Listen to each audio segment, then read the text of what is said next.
Tell you what, it is boggy. Get a look at this on the floor here. Look at that madness. Oh, so spin you around. If that carries on, we're going to be in for a fun day. Welcome back to the channel, guys. Now, before we get into anything, I've got one word for you. Coronavirus. So what am I on about? Coronavirus. Blurting out coronavirus at the start of my video.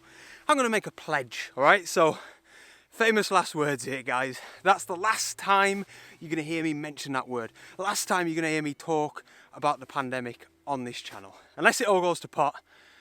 More than it has already gone to pot.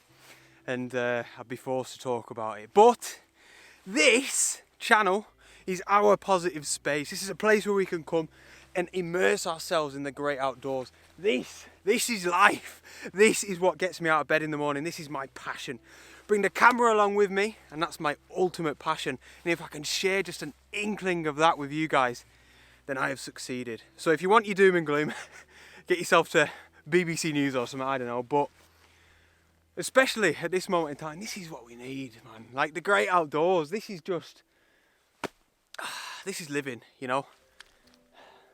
Right, I'm back. I'm feeling good today, and we're in the forest of Bowland, the Bowland Fells, and I'm hiking up to where we at here. I'm actually going up here, so following this fence line up to there, which is called Grit Fell, and then here, right off in the background, that is called Wardstone, and that is the highest point in the forest of Bowland, and I've never actually been up there, so I'm buzzing. Today, as the title of this video suggests, I want to talk all about frustrations as landscape photographers, and how I think we can combat that and fix those frustrations. And there's one specific thing that I want to talk about today. As always, it's very simple. Excuse me, and as always, it's something that I'm trying to tell myself just as much as I am to you guys. So we'll get into that. I think you'll find it pretty interesting. But let's crack on.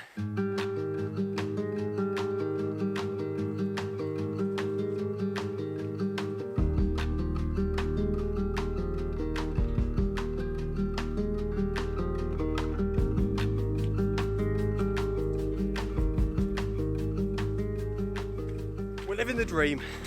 Awesome stuff. I tell you what, it is a delight today. Barely any wind. Weather's pretty nice. And yeah, we've got the camera, obviously. So, frustrations as landscape photographers. So what I mean by this isn't necessarily a frustration with your photographs, like your photography, although it can be that. I kind of mean it more as in like you get home after a photography trip and you just didn't feel like it went you didn't feel like it went to plan in general, so not necessarily just the photographs, but the whole day. And for me, this is setting the bar too high, expectations way too high. This is something I'm incredibly guilty of myself. That's why I said at the start of the video, I'm making this for me more than I am for you. Just a nice reminder, you know. And this really is a direct contrast of a video that I made a week or two ago, where I was talking about planning and pre-visualizing landscapes and returning to them over and over again, and visualizing how they're going to look in certain seasons throughout the year. And although I think there's a place for that, personally with my photography, I need a balance between the two approaches. And today's approach is the pick a point on a map and get out, and who cares what's going to happen. And these are 100% my favourite. To be fair, I'd say you could get away with just having this approach to your landscape photography and it'd be fine. And it's all about your expectations more than anything, rather than the lack of planning. Just like, I don't know what's going to happen today. Like, honestly, the only things I've checked is my route to get to where I want to be, ultimately, which is just the summit of a hill, and the weather forecast, which I've checked. I'll put it up on the screen. Low wind, like I just said, and it's looking pretty sunny and pretty promising for the sunset. So I thought, right, I'll pick a summit close to home. I'm lucky to live where I do, and we'll see what happens for the sunset. I don't have a clue what I'm going to photograph. I don't even know if there is anything to photograph, you know. So that's exciting, you know. It's like spontaneity. I don't know what's going to go on here, and I would urge you to give this approach a go more often than the planning approach. You know, if you find yourself always planning, which, like I said, there's a place for that, but if you find yourself doing it all the time, in my opinion, you're pretty much setting yourself up for failure. especially if you're over planning, you know, to the point where you've got expectations of what you want to photograph, subject, composition, even you know, perhaps you're pinning your hopes on a really nice sunset and colour in a certain place in the sky. Not saying there's anything wrong with doing that, but if you're doing that all the time, it just doesn't happen all the time. Like, you don't get those conditions all the time. You don't get the amazing composition all the time. So setting yourself up for failure. And that's why I honestly believe so many of us, me included, just get frustrated, you know, or you feel like inadequate, you feel like you're not getting good photographs, you feel like your trip was a failure. And yeah, that's what today's about, you know, just getting out with your camera. Who cares? Who cares? All I wanted to know today, that there wasn't going to be high winds and it wasn't going to be bucketing it down with rain. Awesome. Right, so let's get into this spontaneous landscape photography, shall we? I'm going to head on up towards Grit Fell, and of course I'm keeping the eye out for, I've got all three of my lenses today, so I'm thinking like a long lens approach might be a good idea. But like I said, not a clue what to expect. But let's get up to this first fell. Gosh, this is boggy. And see what awaits us.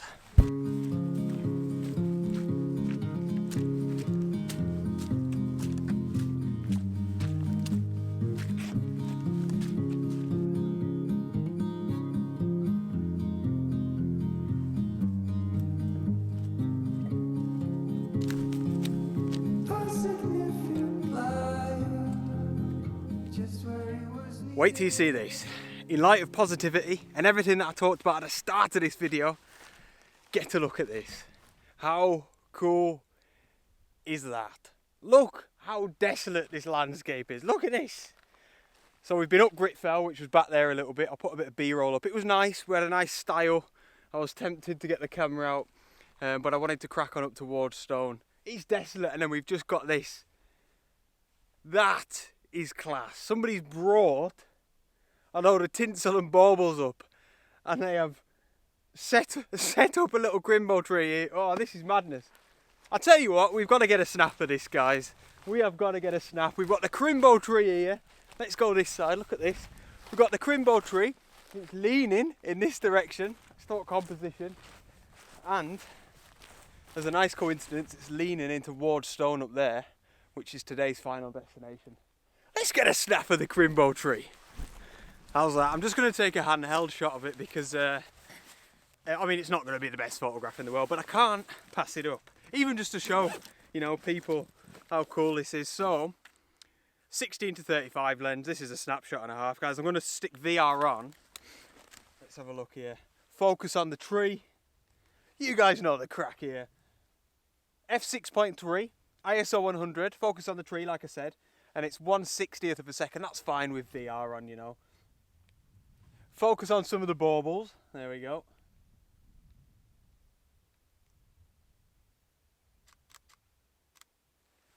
Look at that. Straight out the top drawer.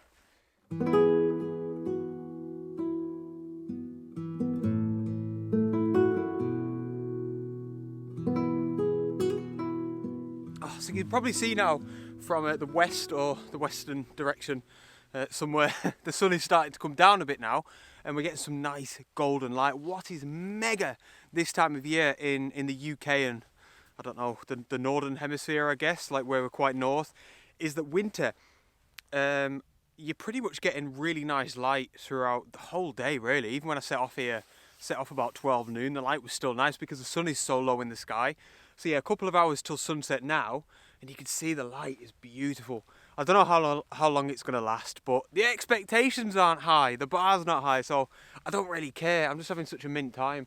What I will say is, regards to the photography, I am struggling somewhat. We've got the crimbo tree shot, but that was just a bit of fun, you know. It's just, as I always say about the Forest of Bowland, it's desolate and quite featureless, which is something that I do try to embrace, but I feel today this is the most desolate place I've been in the Forest of Bowland. It's just nout.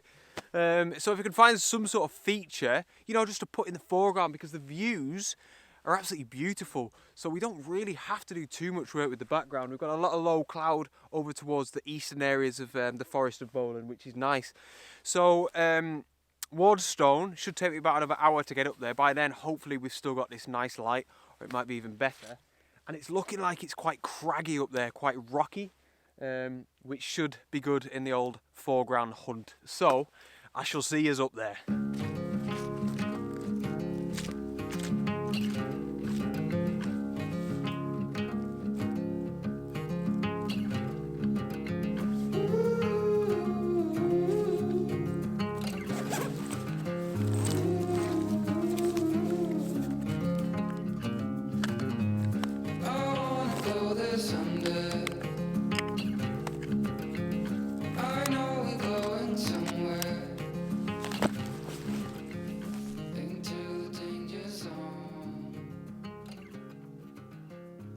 So honestly, less than a minute, I walked and I found some features.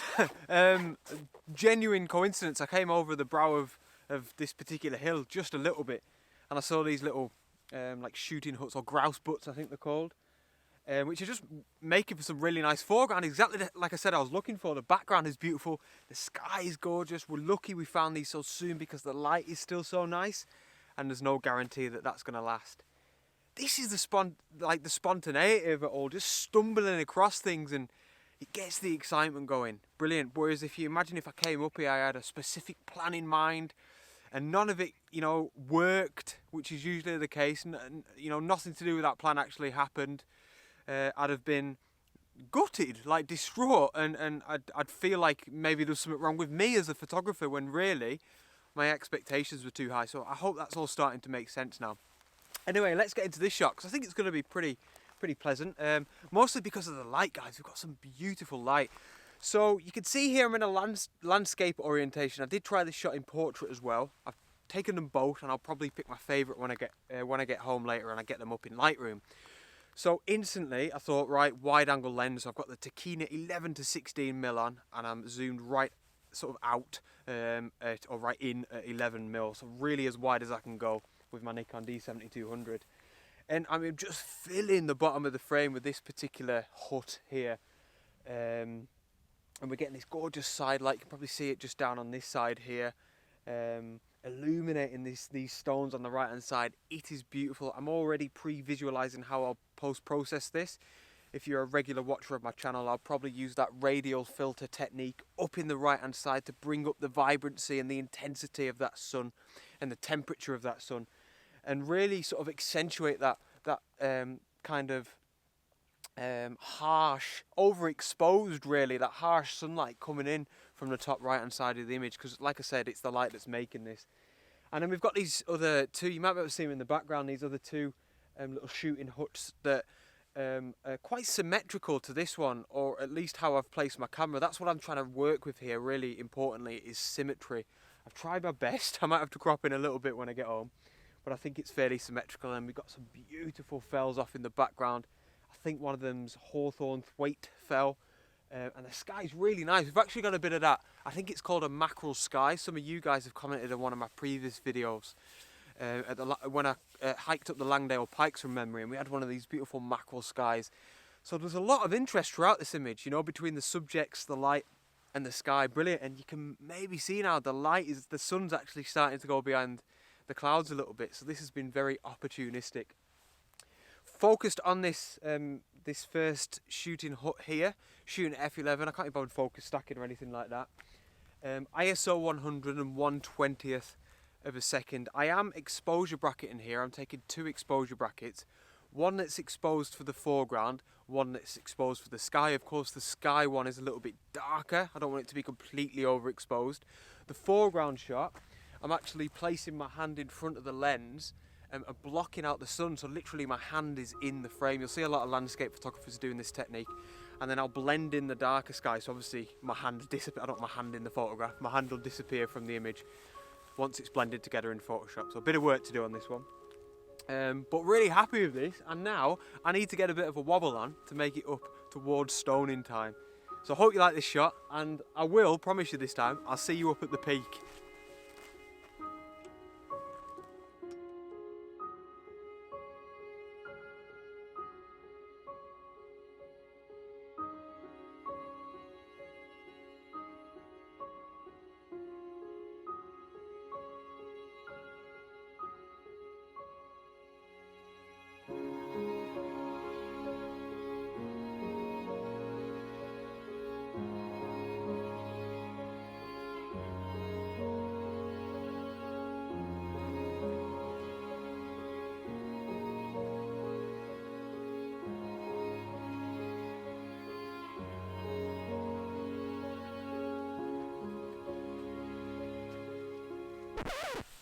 So, I think I've just broken a promise. I said to you that I'll see you at the top of Wardstone. I promise. My apologies, but this is the beauty of spontaneous landscape photography trips. I've been seduced by something that's quite unexpected actually. What I'm going to do, I'm going to stick that weather forecast up on the screen here that I showed you at the start of the video.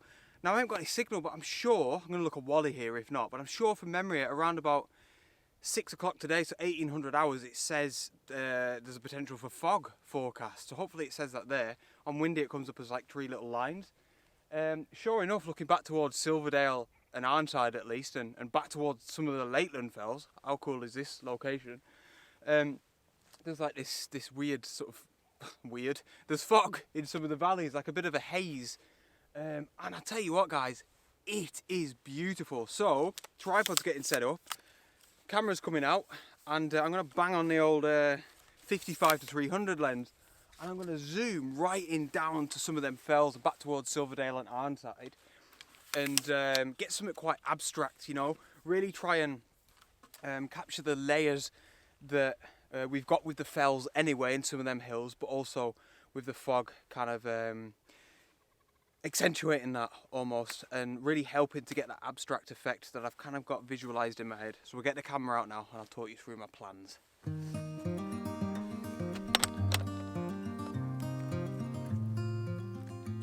So this one only needs to be brief really, because it is quite simple. I actually think it might be, just looking at the light over there, it looks quite nice.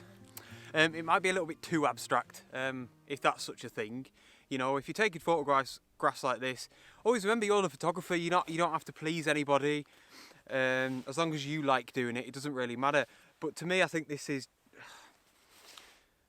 Sometimes I feel like I could just get the long lens out, point at a load of layers, and just kind of hope that it looks abstract. And I think this is kind of one of them occasions. I think the problem is we're so far away that by the time you zoomed in, I've got the 55-300 on, like I said, I'm zoomed in at 300mm.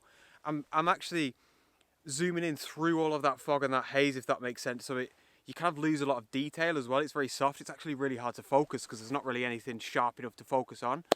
So yeah, it's a little bit weird. By the time I actually get in there with that focal length, if that makes sense, it's just a few very blurry, soft fells separated by fog, but it might be to a lot of people's taste. You know, I might like it when I get it home on Lightroom. I'm not 100% sure at the minute looking at the back of my camera, but I'll let you guys be the judge. Comment below when you see it, let me know what you think. So yeah, 300mm, 1/30th of a second, f11, ISO 100, nice simple settings. Now I need to get up to the top of this summit, so I'm going to shut up and I'm going to meet you up there. The light is actually looking quite nice over there. I'll show you now. Have a look at this. Oh, right off there in the distance, back towards the east. Hopefully you can see that. But I'll see you up there.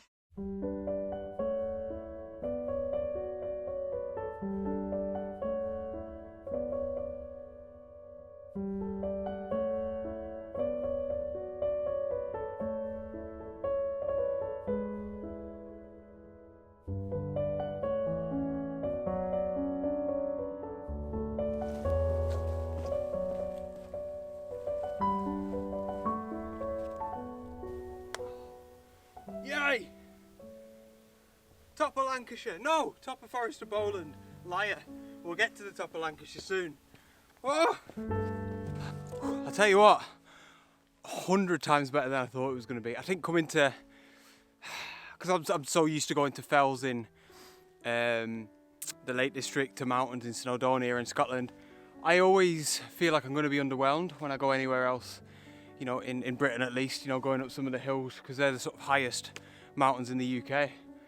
Always other way around. This is class. 581 metres I think, so it's fairly modest, but honestly, this is the best place that I've been in Lancashire, 100%. It is stunning. The views are incredible back to the Lakeland Fells, all over Morecambe Bay. We can see old Heysham Power Station down there.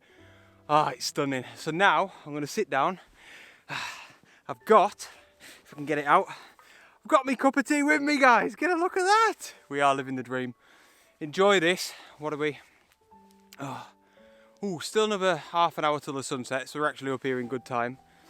And we'll see if anything happens. It's quite cloudy, so I haven't got my hopes up. I haven't got my expectations up, but that is what today's all about. Anyway, let's find a perch. Chat to you in a bit.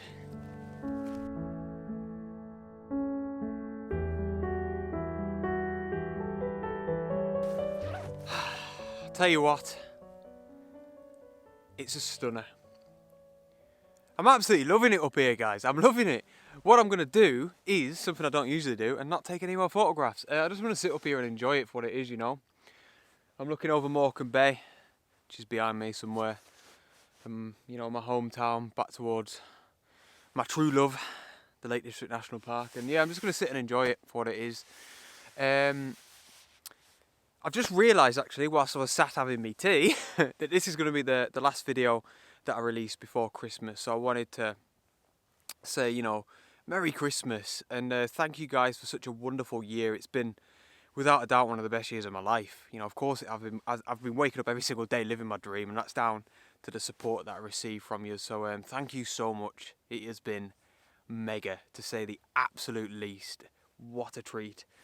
So I really hope you've enjoyed today's video. I'm going to do a bit of a giveaway actually. Lion and the Lamb, which is a limited edition print of mine. I'm going to give away a size A4. Comment below this video. Comment below this video anyway. You know, wish me a Merry Christmas, whatever. And let me know what you thought of this video. And put a separate comment and just let me know where you're from. Just put where you're from. And I've always been interested in that anyway. I know most of my viewers are from the UK, naturally, and North America, I'd say. But I'm just really interested to see some of the random places where people are from.